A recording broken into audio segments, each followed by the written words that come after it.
శ్రీ తిరుపతి దేవస్థానం ఎంత పవిత్రమైన ఆ టెంపుల్ అంటే మన భారతదేశం కాకుండా యావత్ ప్రపంచంలో ఉన్న హిందువులు తిరుపతి దేవస్థానంకి వస్తారు, దర్శనం చేసుకుంటారు.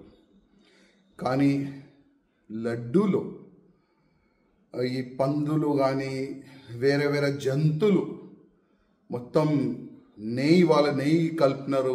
ఆ మాట విని చాలా మంది బాధపడుతున్నారు. అసలు ఎంత పాపిష్టుడు కూడా ఈ ప్రపంచంలో ఉంటారా అని ఒక చర్చ నడుస్తుంది. ఇవాళ ఒక న్యూస్ చూసిన ఒక టీవీ ఛానల్లో, ఎవరో అంటే ఆ గుడిని అపవిత్రం చేయనికి ప్రయత్నం చేసిన వాళ్ళు ఇవాళ లేకపోతే రేపు దర్శనానికి వెళ్తారంట. అంటే ఎంత మీరు ఘోర పాపం చేసిన తర్వాత కొద్దిగైనా మీకు సిగ్గులేదా? మళ్ళా మా తిరుపతి దేవస్థానం మా దేవుడికి దర్శనం చేయడానికి మీరు వెళ్తారా? మా దేవుడి పైన మీకు నమ్మకం లేకపోతే మీరు ఎందుకు ఈ షోపుటప్ రాజకీయం చేస్తున్నారు? ఎందుకు ఈ షోపుటప్గా మీరు దర్శనం చేయడానికి వెళ్తున్నారు? నాకు అర్థమైతే లేదు. ఇవాళ మొత్తం మన తెలుగు సమాజం మీకు తిడుతున్నారు. మీరు దొరికితే చంపేస్తారు, అంత కోపం హిందూ సమాజంలో ఉంది. ఇవాళ పవన్ కళ్యాణ్ గారు ఒక మంచి మాట అన్నారు, ఒక చట్టం తీసుకొని రావాలని, ఒక హిందూ బోర్డు తీసుకొని రావాలని వాళ్ళు ఒక మాట పెట్టినారు. మేము ఎన్నో సంవత్సరాల నుంచి ఆ మాటని మేము రేజ్ చేస్తున్నాం.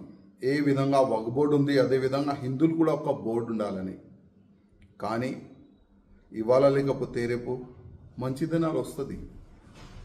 కానీ ఇవాళ ఆంధ్రప్రదేశ్ కాకుండా యావత్ భారతదేశంలో ఉన్న హిందువులకి నేను ఒక్క రిక్వెస్ట్ చేస్తున్నా, ఎవరు కూడా మన గుళ్ళు గోపురాలు వాళ్ళకి అపవిత్రం చేయడానికి ప్రయత్నం చేస్తే వాళ్ళకి మనమందరం ఒకటై నచ్చ చెప్పాలి. మన గుళ్ళు గోపురాలకి ఉన్న ల్యాండ్కి ఎవరైనా కబ్జా చేయడానికి ప్రయత్నం చేస్తే మనమందరం కలిసిమెలిసి దానికి కాపాడే ప్రయత్నం చేయాలి. ఇవాళ ఆంధ్రప్రదేశ్లో చాలా వరకు గుళ్ళు ఉన్నాయి. ఆ గుళ్ళో వేరే మతమోలు జాబ్లు చేస్తున్నారు. మా ధర్మం పైన మీకు నమ్మకం లేకపోతే మా గుళ్ళో మీకు జాబ్ ఎందుకు ఇవ్వాలి వీళ్ళకి జాబ్? ఇవాళ శ్రీశైలం దేవస్థానం కానీ మన తిరుపతి దేవస్థానం కానీ చాలా వరకు గుళ్ళో వేరే మతమోలు జాబ్లు చేస్తున్నారు.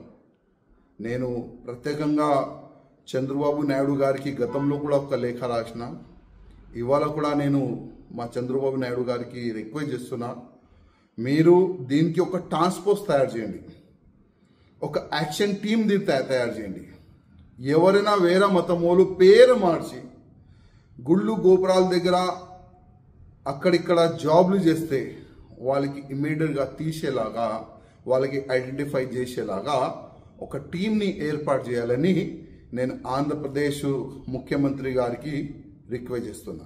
అదేవిధంగా ఇవాళ వాళ్ళకి నేను ఒక మాట చెప్పాలనుకుంటున్నా, ఎవరైనా మా గుళ్ళుకి అపవిత్రం చేయడానికి ప్రయత్నం చేస్తారు, మా తిరుపతి దేవస్థానానికి అపవిత్రం చేయడానికి మీరు ప్రయత్నం చేశారు కదా, ఆ గుడికి వెళ్తున్నారు కదా, కొద్దిగా ఆలోచన చేయండి.